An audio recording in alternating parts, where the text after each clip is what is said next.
Whoa! That was a fantastic experience. Sean, can you get to the review? What's up guys, actually we are back with another video. Lenovo's back with the all-new K5 Note after the success of the K4 Note. In the budget smartphone war, is the K5 Note a killer device as claimed? How well does it perform? Should we really buy this? Well, this video is all about that. Let's get started. Here we have the box. Comes with 32GB onboard storage and in two variants that have 3 and 4GB RAM. This is the 3GB variant. Here we have the phone. Comes with a back cover, a screen guard, SIM eject pin, couple of manuals, a charger adapter and a micro USB cable. So that's about the box. Let's take a 360 view of the device before I move on to what I like and don't like. At first look, Lenovo has gone with a new metal design for the K5 Note. However, it is not full metal. The back is metal and on the top and bottom seems plastic.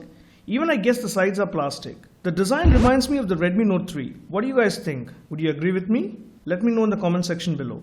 Comes in 3 colors, gold, silver and grey. When it comes to weight, it is light. The design overall is good, but I won't say the best. Feels grippy. On the front, we have the 5.5-inch display.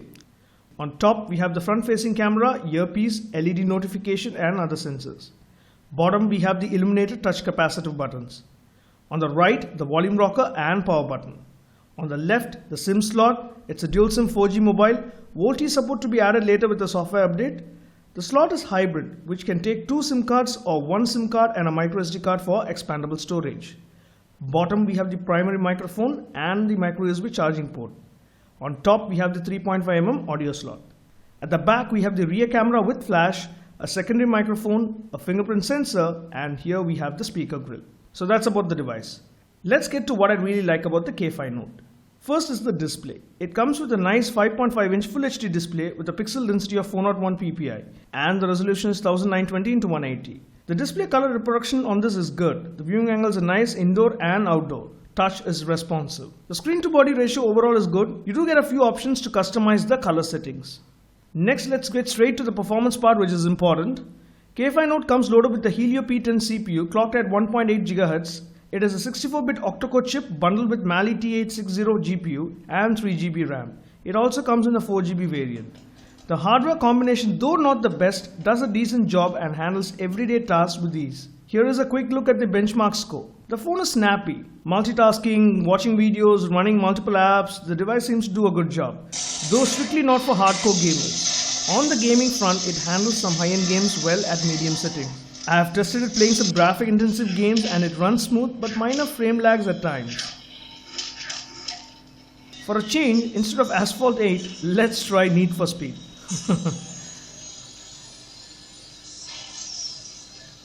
Also, it comes with all the primary sensors you need: gravity, proximity gyro, magnetometer.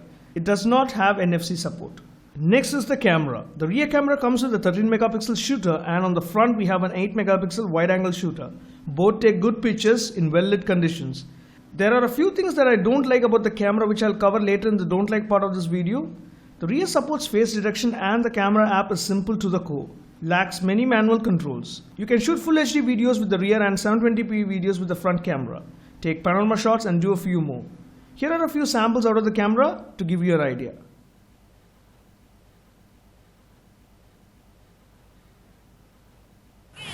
Hey guys, I'm currently recording this using the front-facing camera of the Vibe K5 Note. So the audio is also through that, so you can get a pretty good idea. You can go 360.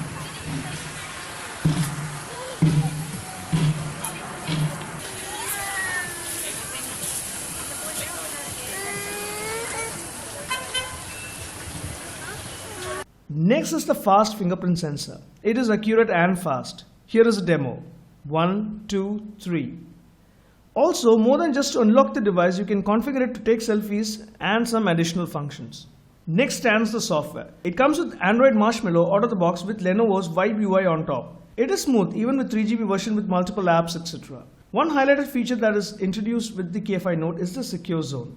Basically, this allows you to have 2 different spaces on a single smartphone for, say, your office or personal use. You can have different apps, store different files, and they stay independent. To put it in simple terms, you can manage 2 separate WeChat or WhatsApp accounts. have files stored that only can be accessed when you get to the secure zone on the same device. You can get cross-zone notifications. To put it even casual, keep a separate zone for all your naughty stuff so you don't get into trouble. Just for fun guys, you know the possibilities. Next is the storage with OTG support. K5 Note comes with inbuilt 32GB storage, which on first boot you get around approximately 24GB free. You can expand the storage with a microSD card if you are a single SIM user. If you are a dual SIM user, then you cannot. Also, the device supports OTG, so you can use a micro USB OTG adapter to connect pen drives or external drives to share files, videos, basically access them directly from the external device. And next is the battery. The K5 Note comes with a 3000 mAh non-removable battery, which on good use you can get a day-long backup. In my test with a bit of gaming, videos and moderate calls, I was able to push it easily to a day. The software also has a lot of battery saving options that come in handy. Charging up the entire device takes approximately 3.5 to 4 hours.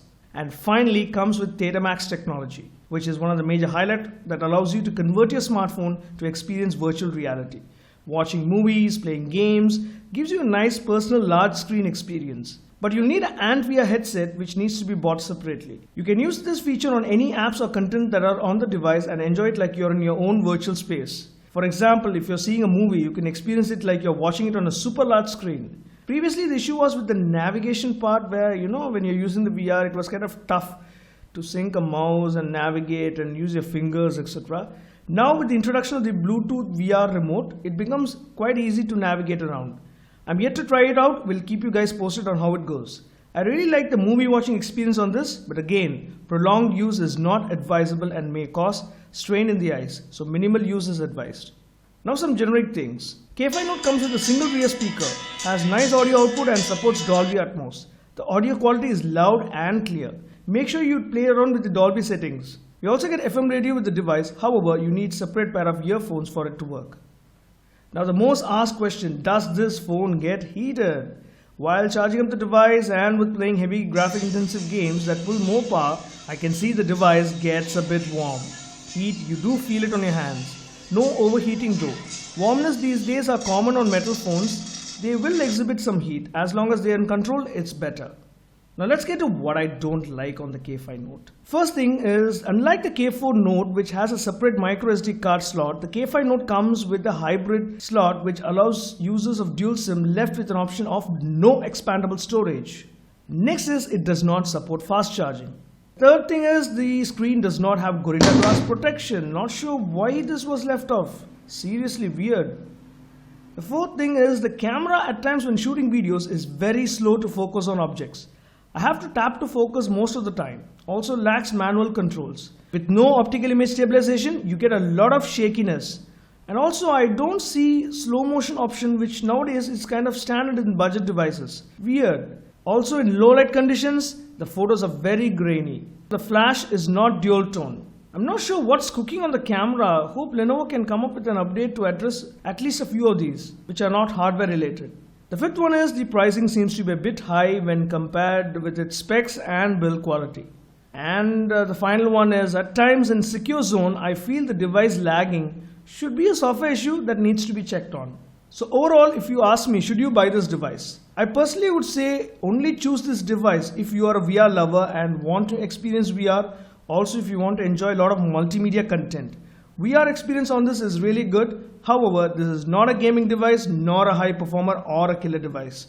For this price, you do get devices which are way better, not only in design, build, but also in performance. So choose wisely.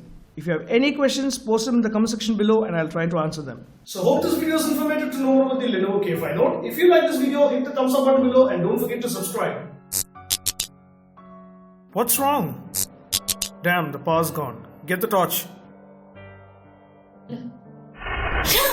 What?